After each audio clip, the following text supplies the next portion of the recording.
Home? What makes you feel at home? It's gonna be really strange. Probably Sade. Smell of my mum's perfume. It's just finding that sense of belonging, and you know, sometimes that's a place, and sometimes that's people, and sometimes it's literally the physical thing you do. We found a home just in working and being passionate about a project and being creative. That gives you a sense of belonging, which I think is similar to that feeling of home.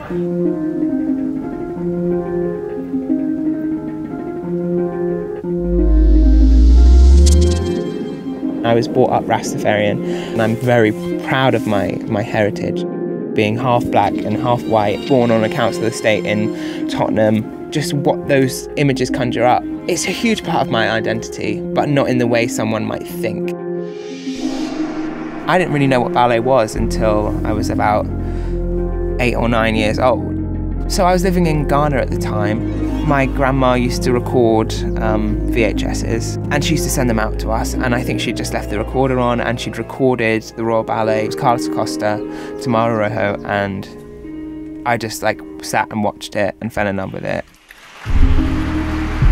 What I found is we've all got a lot more in common than we'd think, and it's one of those things, and unless you don't kind of travel and see that or put yourself around people who are different, physically different than you won't ever realise.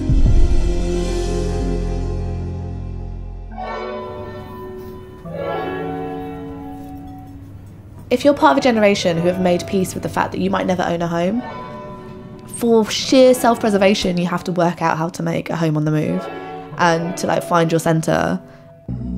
I am where I am because my granddad took that Boeing 747 or whatever to Heathrow, and that is why now I have roots in London.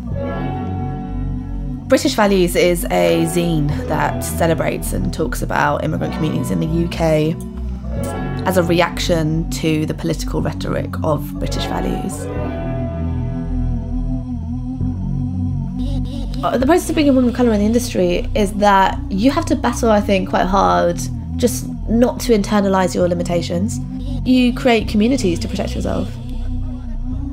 I mean, identity is always complex to discuss, really. You know, Britain does feel like home for me, and Punjab feels like home to me, but in a very different way. And I'm not gonna feel guilty because I like an apple crumble.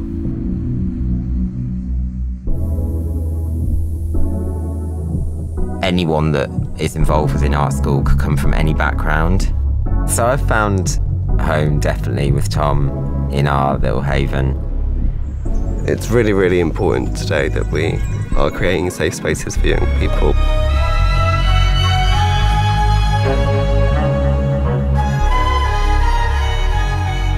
We're stronger in each other's lives, supporting each other in what we do, because we are we're all kind of gender queer, a bit ostracized from society. When we walk down the street, people yell at us and say fucking crazy things.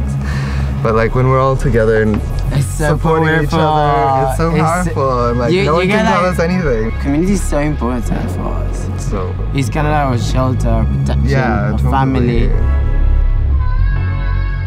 The whole spectrum of female to male is something that we're really starting to dig into more. There isn't this black and white with anyone really that we know.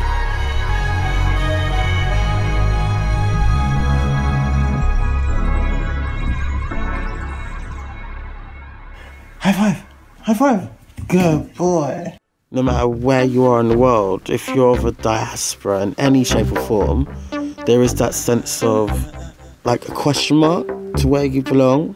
I grew up in England, my mum grew up in England, my grand's lived in England longer than she's lived in Africa, so there's a big disconnect.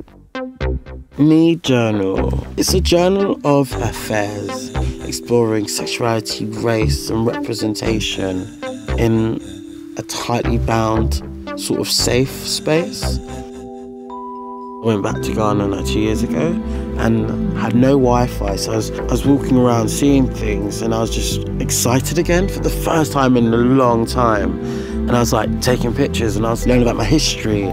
Sun, colours were just so vibrant. I was I need to create something that expresses and explores those themes, because it's there, burning and bubbling underneath the surface in everything. Home between friends is just being able to just say and do whatever I want.